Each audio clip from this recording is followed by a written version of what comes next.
دکان کے ذرا جمتے ہی قربان بھائی نے اخبار خریدنا اور رسالے منگوانا شروع کر دیا۔ ٹھکانہ ہو گیا، پہننے کو 2 جوڑے کپڑے ہو گئے، روٹیشن چل گیا، دکان جم گئی تو آگے اور کون سی خواہش تھی؟ پیچھے کوئی بچے نہیں تھے، شوق موج سیر سپاٹا بھول ہی چکے تھے۔ میاں بیوی 2 جان کے لیے اللہ کا دیا سب کچھ تھا۔ رسالے کیوں نہ منگواتے، اور جب کوئی رسالہ آتا تو بک پوسٹ ہو یا وی پی، اسے لینے قربان بھائی خود پوسٹ آفس پہنچ جاتے۔ رسالے کو بڑے جتن سے سنبھال کر رکھتے اور اس کا ورق ورق حرف حرف چاٹ جاتے۔ کئی بار جیسے کسی بھوکے پیاسے کو انواع و اقسام کی نعمتیں مل گئی ہوں۔ ادب سے اب بھی اسی طرح محبت کرتے ہیں، رسالے منگوا کر خرید کر پڑھتے ہیں اور ان کی فائل حفاظت سے رکھتے ہیں۔ اسی طرح ان کے اصول بولنے لگے۔ لوگوں نے دیکھا یہ شخص کبھی جھوٹ نہیں بولتا، ٹھگی 420 نہیں کرتا، کم نہیں تولتا، کبھی کسی کو ارے نہیں کہتا، گندے مذاق نہیں کرتا، ادب سے بولتا اور آڑے وقت پر ہر ایک کے کام آتا ہے۔ اس کے ہر کام میں نفاست اور وقار جھلکتا ہے، اس لیے دھیرے دھیرے قصبے میں عزت بننے لگی۔ اچھے لوگوں کے ساتھ اٹھنا بیٹھنا ہونے لگا، معزز لوگ دعا سلام کرنے لگے، بڑے بڑے تاجروں کے یہاں شادی بیاہ پر دعوت نامے آنے لگے۔ قربان بھائی کی کشش کچھ ادیبوں کو بھی کھینچ کر لانے لگی۔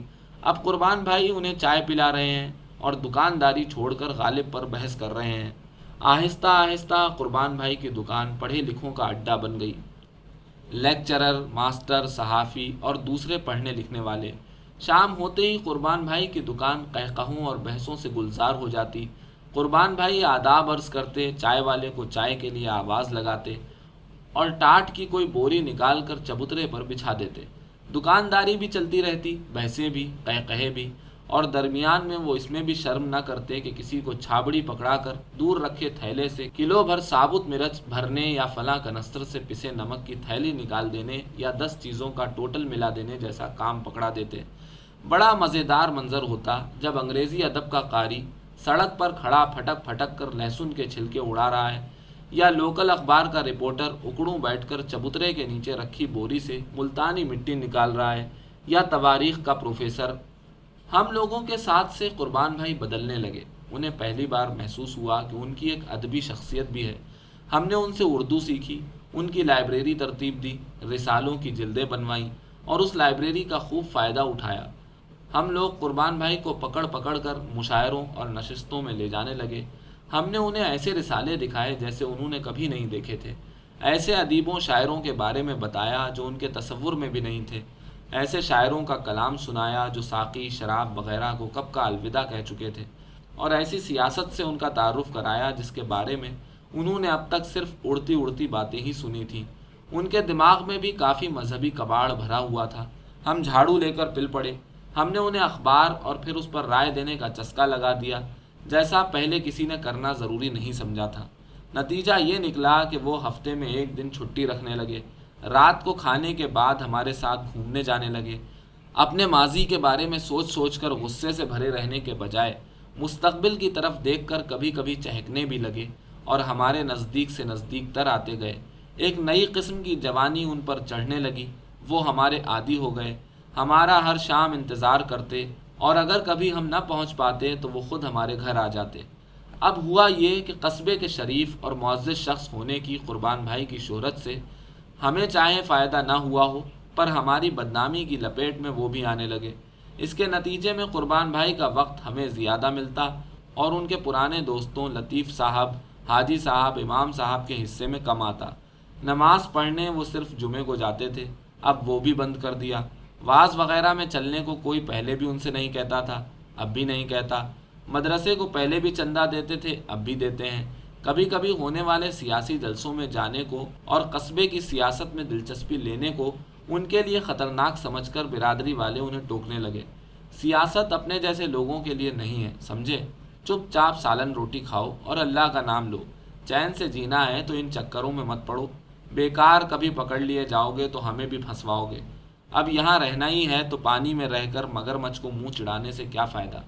لیکن اپنی سوچ میں مست تھے ہم لوگ، نہ ہمیں پتہ چلا نہ قربان بھائی کو کہ انہیں امام باڑے والے ہی نہیں، چٹیا والے بھی گھورتے ہوئے نکلنے لگے ہیں۔ شام کو ان کی دکان پر آنے والے کچھ وطن پرست قسم کے لوگوں کی اچانک غیر حاضری کا مطلب بھی ہم نے نہیں سمجھا۔ اس لیے آخر وہ واقعہ ہو گیا جس نے اس کہانی کو ایک ایسے افسوسناک مقام تک پہنچا دیا جو ذہن و دل کو کڑواہٹ سے بھر دیتا ہے۔ ایک دوپہر کی بات ہے، ایک بیل گاڑی والے نے ٹھیک ان کی دکان کے سامنے گاڑی روکی، بیل کھولے اور گاڑی کا اگلا حصہ قربان بھائی کے چبوترے پر ٹکا دیا۔ گاؤں سے آنے والے اسی چوک میں گاڑیاں کھڑی کرتے ہیں، بیل کھولتے ہیں اور انہیں چارہ ڈال کر اپنا کام کاج نپٹانے چلے جاتے ہیں۔ شام کو لوٹتے ہیں اور انہیں لے کر چلے جاتے ہیں، لیکن وہ گاڑی کسی کے دکان کے بالکل سامنے کھڑی نہیں کرتے اور کسی چبوترے پر ٹکانے کا تو سوال ہی نہیں اٹھتا۔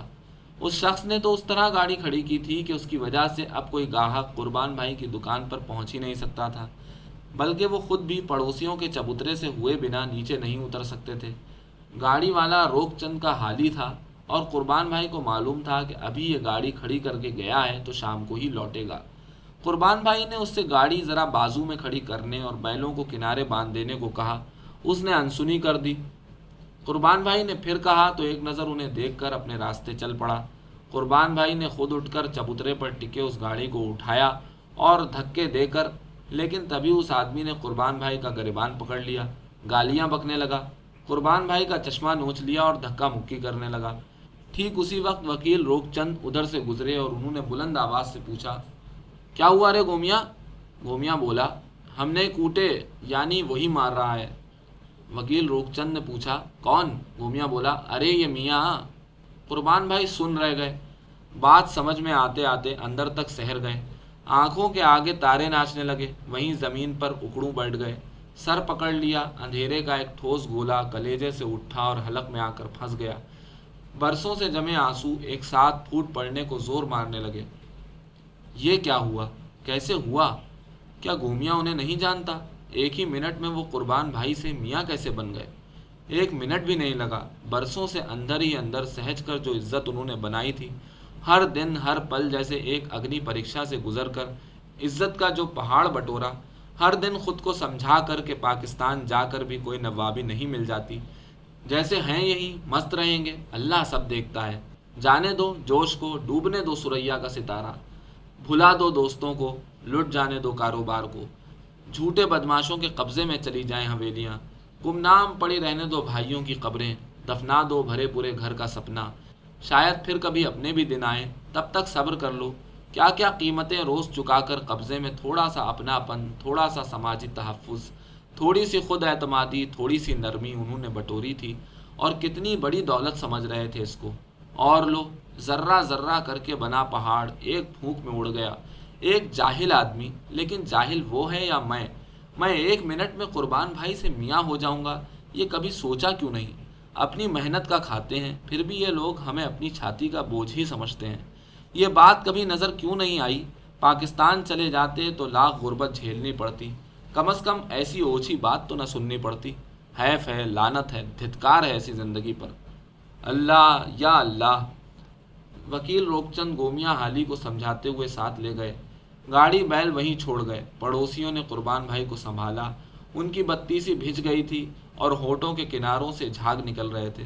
لوگوں نے گاڑی بیل ہٹائے، قربان بھائی کو چبوترے پر لٹایا، منہ پر پانی کے ٹھنڈے چھینٹے مارے، پنکھا جھلا، وکیل روک چند کو گالیاں دیں، قربان بھائی کو تسلی دینے کی کوشش کی، مگر انہیں کیا معلوم قربان بھائی کے اندر کیا ٹوٹ گیا ہے، ابھی ابھی، جسے انہوں نے اتنے برس نہیں ٹوٹنے دیا تھا۔ اندر کی چوٹ دکھائی کہاں دیتی ہے؟ لوگ اکٹھے ہو گئے، سارے قصبے میں خبر پھیل گئی، جس کو پتہ چلتا گیا آتا گیا، ہم لوگ بھی پہنچے۔ اب بیسیوں لوگ تھے اور بیسیوں باتیں۔ کافی دیر بھنبھنانے پھنکارنے کے بعد طے یہ ہوا کہ یہ بدتمیزی چپ چاپ برداشت کرنا نہیں چاہیے، تھانے میں رپورٹ لکھانی چاہیے۔ لہٰذا چلا جلوس تھانے، مگر راستے میں کسی کو پیشاب لگایا، کسی کو کوئی کام یاد آ گیا، تھانے پہنچتے پہنچتے صرف ہم لوگ رہ گئے قربان بھائی کے ساتھ۔